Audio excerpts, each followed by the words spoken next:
Selamünaleyküm, kanalımıza dalar yine üzümlerimiz, bunda çöğerçenlerimiz azı septik. Ne çöğerçeni işte battı.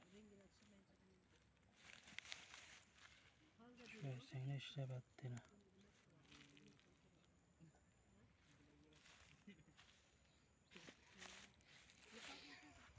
Azı septik şunda dibine. Çöğerçenlerimiz iyi bastı. Tar boğan yerlerim var. Hem de üzüm katarımız, şaptallarımız. Harakatlı diye üzüm ekmedik yine.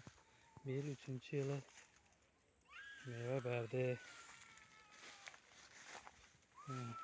Dağra para vermedik mi? Bir evimiz teyine bir evimiz taşap. Şunda da biz bir vakta çiğele ektik. Her tarafı bir dolarında var edine. Yaş edabla. Şimdi üzüm. Dağılasa 3. yılı. Hazır yakşıyla. Şimdi bir şey atar. Harakatlı değil mi? Kırmağını diye üzülmüş. İçinde taypan var. Hiç çıkıyla başka üzüm yok. Şimdi köpeytiremiz.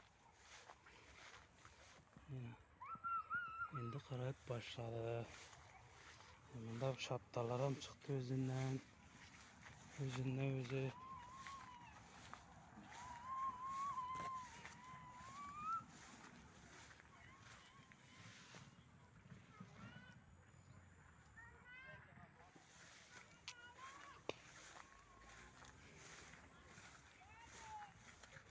Şimdi görünüyor.